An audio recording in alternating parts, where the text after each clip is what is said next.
Magical bakery پری کی روٹیاں۔ ایک چھوٹی سی بستی میں ایک لڑکی رہتی تھی جس کا نام نور تھا۔ نور صرف 12 سال کی تھی لیکن اس کے دل میں بڑے سپنے تھے۔ نور کا بابا شفیق ایک چھوٹی سی پرانی بیکری چلاتا تھا جو ان کی زندگی کا واحد سہارا تھا۔ بیکری کا نام تھا شفیق بیکرز۔ یہ بیکری کبھی شہر کی سب سے مشہور بیکری تھی لیکن وقت کے ساتھ ساتھ لوگ نئے دکانوں کی طرف چل پڑے۔ شفیق کی بیوی یعنی نور کی امی کچھ سال پہلے ایک بیماری کی وجہ سے گزر گئی تھی۔ اب نور اور اس کا بابا دونوں مل کر بیکری چلاتے تھے۔ روز صبح نور اسکول جاتی اور شام کو بیکری میں مدد کرتی۔ رفیق اپنے پرانے ہاتھوں سے بریڈ بناتا تھا لیکن نہ بجلی ٹھیک ہونے کی وجہ سے اوون صحیح کام نہیں کرتا۔ نور دعا کرتی تھی، یا اللہ کچھ کرشمہ ہو جائے، ہماری بیکری دوبارہ زندہ ہو جائے۔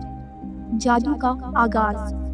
ایک دن جب نور بیکری صاف کر رہی تھی اسے ایک پرانی الماری کے کونے میں ایک چمکدار دھیمی روشنی نظر آئی۔ جب اس نے دیکھا تو وہاں ایک چھوٹی سی شیشی اور ایک کاغذ کا ٹکڑا پڑا تھا۔ شیشی میں چمکتی ہوئی سنہری مٹی تھی اور کاغذ پر لکھا تھا، جب امید ٹوٹنے لگا اس مٹی کو روٹی کے آٹے میں ملاؤ، پری کا جادو تمہارا انتظار کر رہا ہے۔ نور نے سوچا یہ کس کا مذاق ہے لیکن اس نے وہ شیشہ چھپا لی۔ رات کو جب رفیق سو گیا نور نے وہ شیشی نکالی اور تھوڑی سی مٹی آٹے میں ملائی۔ جیسے ہی اس نے آٹا گوندا ایک چمکدار روشنی چھپ گئی۔ پھر اس نے چھوٹی سی روٹی بنائی اور اوون میں ڈالی۔ روٹی تیار ہوتے ہی بیکری میں خوشبو پھیل گئی جو کبھی پہلے نہیں تھی۔ نور نے اس روٹی کا چھوٹا ٹکڑا چاک کر دیکھا، یہ تو آسمان کا ذائقہ تھا، پری کی اہمیت۔ اچانک ایک روشنی گولا بیکری میں اٹھا اور اس میں سے ایک پری ظاہر ہوئی۔ پری کا نام تھا لیرا۔ لیرا بولی، شاباش نور، تم نے میری دی ہوئی مٹی کا صحیح استعمال کیا۔ اب ہر روٹی جو تم اس مٹی سے بناؤ گی لوگوں کو خوشی، صحت اور امید دے گی۔ تمہاری بیکری دوبارہ جی اٹھے گی۔ نور نے مسکراتے ہوئے کہا، شکریہ پری، ہم دونوں میں اور میرے بابا آپ کا یہ احسان کبھی نہیں بھولیں گے۔ لیرا مسکرائی اور روشنی میں غائب ہو گئی۔ لیکن ایک بات رہ گئی، مگر یاد رکھنا اگر تمہارے دل میں لالچ آیا تو جادو ختم ہو جائے گا۔ بیکری کا بدلانا۔ اگلا دن نور نے اپنا بابا کو کہا کہ آج وہ نئے طریقے سے روٹی بنائے گی۔ شفیق نے پہلے منع کیا لیکن جب روٹی کی خوشبو اور مزہ چکھ کے دیکھا تو وہ حیران رہ گئے۔ نور نے سب کچھ سچ سچ بتا دیا، پری، جادو اور مٹی۔ اس دن بیکری کے باہر چھوٹی سی لائن لگ گئی۔ ہر بندہ کہہ رہا تھا، یہ روٹی کو دل خوش کر دیتا ہے، میرا بیماری میں فرق محسوس ہو رہا ہے، بچے بنا روئے روٹی کھاتے ہیں۔ دن بابا دن بیکری مشہور ہو گئی۔ شہر کے ہر کونے سے لوگ روٹی اور بریڈ لینے آتے۔ شفیق نے نئے اوون لگائے، پرانی دکان کو رنگ کروایا اور دوسروں غریب لوگوں کو کام پر رکھا۔ لالچ کا سایہ۔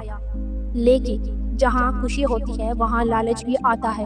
ایک دن کچھ لوگ آئے اور شفیق سے کہا، ہم آپ کے بیکری 1 کروڑ میں خریدنا چاہتے ہیں، صرف ریسیپی بتا دیں۔ شفیق نے منع کر دیا مگر رات کو وہ سوچنے لگا، کیا ہم نے یہ پیسے لے لیں چاہیے، ہم امیر بن سکتے ہیں۔ اس رات شفیق نے چپکے سے جادو والی مٹی کا استعمال زیادہ کر دیا۔ اگلے دن روٹی جل گیا، خوشبو ختم ہو گیا اور لوگ واپس جانے لگے۔ نور نے دیکھا کہ مٹی اب چمک نہیں رہی۔ رات کو وہی روٹی لے کر روئی اور کہا، لیرا معاف کر دو، ہم لالچ میں آ گئے۔ پری کا واپسی۔ آنسو میں بیٹھی روٹی کا سامنے لیرا دوبارہ ظاہر ہوئی۔ اس بار اس کا چہرہ اداس تھا۔ تم لوگوں نے قیمتی جادو کا غلط استعمال کیا مگر نور کے دل میں اب بھی سچائی ہے۔ لیرا نے ہاتھ اٹھایا اور کہا، یہ تمہارا آخری موقع ہے۔ نور نے وعدہ کیا کہ کبھی لالچ نہیں کریں گے۔ اس نے بیکری میں غریبوں کے لیے روٹی مفت دینا شروع کیا۔ ہر شام کو وہ اور شفیق ایک باسکٹ روٹیوں کا لے کر اناتھ آشرم میں جاتے۔ نئے ادان بیکری پھر سے چھا گئی، مگر اس بار صرف پیسے نہیں، دعائیں ملنے لگی۔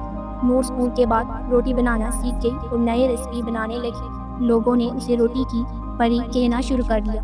ایک دن شہر کے میور نے بیکری کو صحت اور امید کا مرکز قرار دیا۔ نور کا سپنا پورا ہو گیا۔ شفیق فخر سے کہتا، میری بیٹی صرف روٹی نہیں بناتی، دل جیت لیتی ہے۔ اور اس طرح ایک چھوٹی سی لڑکی، ایک چھوٹی سی بیکری اور ایک پری کا جادو دنیا میں روشنی پھیلاتا رہا۔